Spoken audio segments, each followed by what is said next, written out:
has influences like Devin Townsend. You got influences like Faith No More, and then you've got influences like Metallica, Iron Maiden, and then we've got influences like Dark Tranquillity and all those bands, like from all different genres. Right. It's we just produced an album that kind of covered a lot of bases.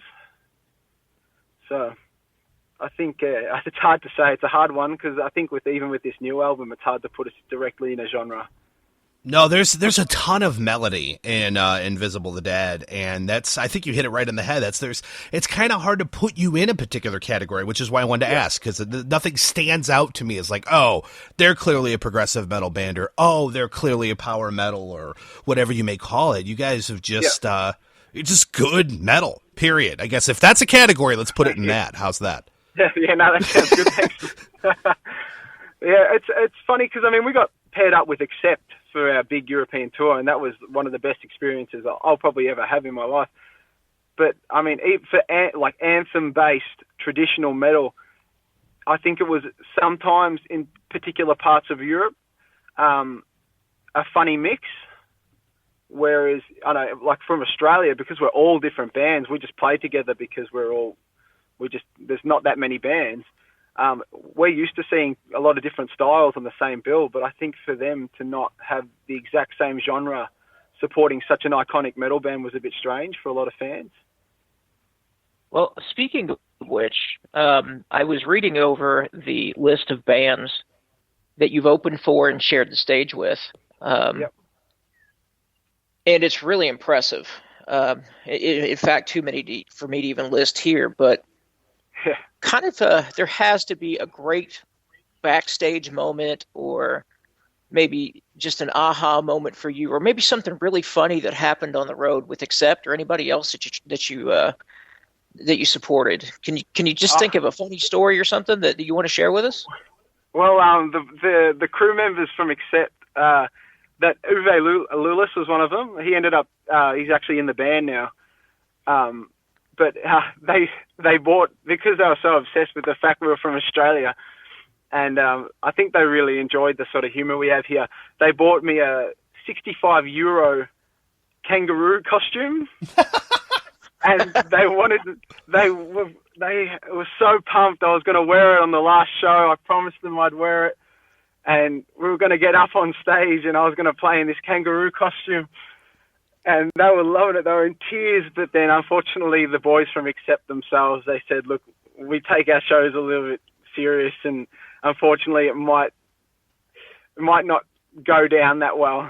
And they pulled the pin on it. But that was very funny, that whole joke. And then Uwe had, because he brings his mastering gear everywhere, he set up our intro with Skippy the Bush Kangaroo playing halfway through it.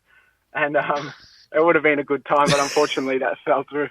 I think that would have been a YouTube success, that one. That's awesome. That would have been awesome. Yeah. And you're a good enough sport to actually do that, Mark. That's really cool. That's good to hear. Oh, yeah. We don't take ourselves that seriously. The music's serious, but at the end of the day, you're creating a show.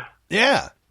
And if you're not, we might be singing about, some pretty serious stuff, but, you can't, I'm on stage, you can't wipe the smile off my face, especially if I'm sitting there for the first time in front of 2,000, 3,000 people. I'm like, wow, this is incredible. We'll never take the smile off my face.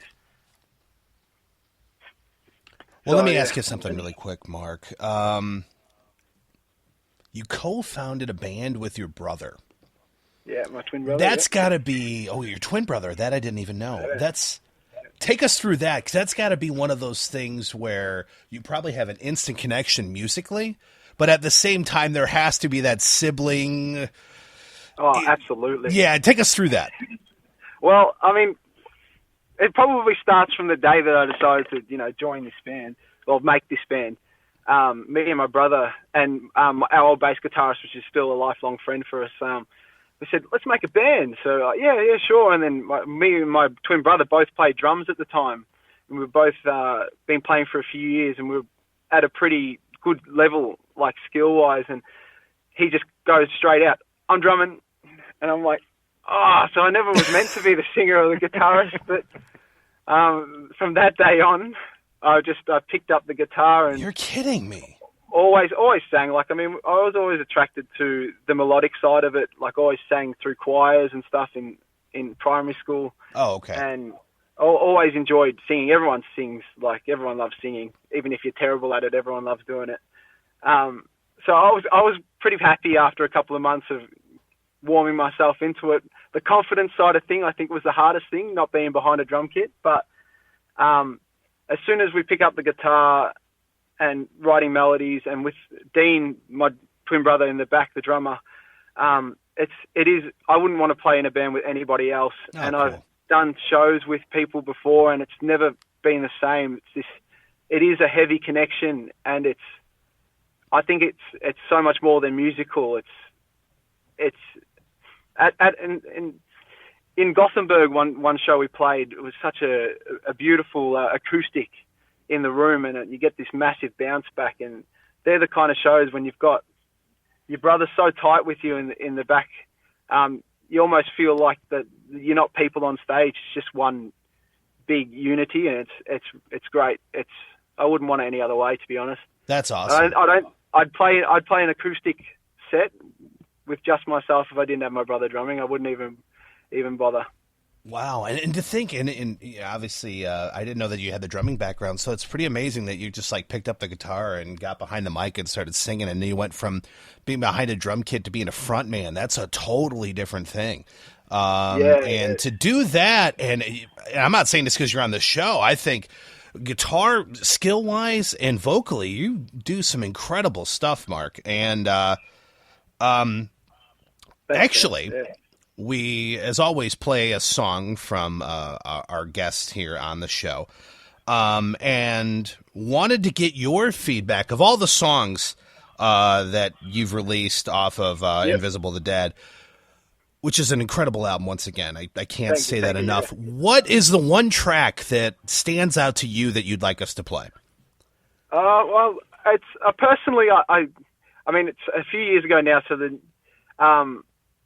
I think the best singing for that time, for the level I was at, for that particular album, I think would be probably Carried Above the Sun. Okay. I think it had a lot of the elements in the style of singing that I was singing at that stage. Like it's got a lot of light and shade, and then it's got the big sort of power ballad notes towards the end. And but then there's some other great tracks. Like if you want old school thrashy Halford style, you've got I Am, and then if you want a real sort of mix between thrashy melodic, you've got, that's a lot of the other tracks as well. But I think that one's the one that people seem to gravitate to. It's a lot more sort of anthemy, if anything's anthemy on the album, and that's the one.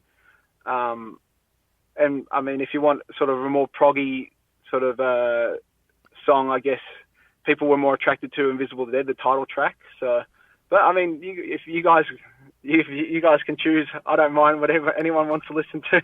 Well, I'll tell you what, I think you helped make up my mind, actually. We're going to play right now, Carried Above the Sun. This is from Damnation's Day off their album, Invisible the Dead. Check it out.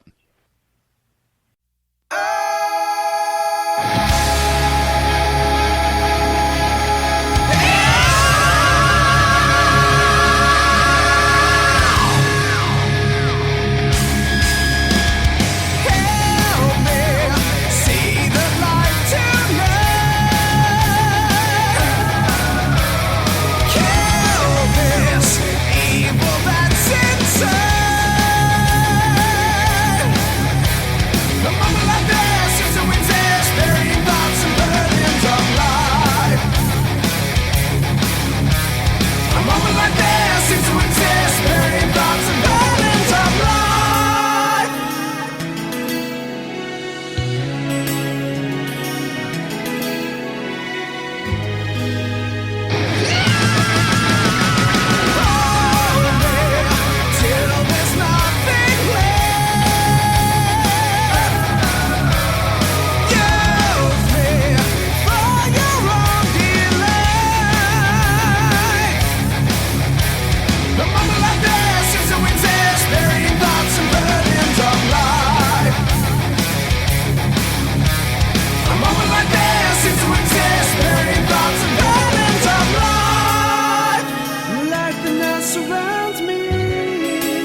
That was Carried Above the Sun from Damnation's Day, off of Invisible the Dead, and that was the last album they did, their first album, their debut album. Killer stuff. But speaking of new albums, Biv, I think you got a question about that, don't you? Well, I do. I saw on your Facebook page, Mark, that just in the last couple days, you guys finished laying down the final bits and pieces of the new CD, and that got me really excited. So I have a couple of questions. Sure. The first is, when can we expect it to be out? What is a kind of a target launch date for you? Or target, I'm hoping you're looking at the November, like October, November. I usually think it's a good time for release. It is. I'm hoping that's the target. But like you said, things can... we just had some technical difficulties before. Those sort of things can happen even with recording. So things can push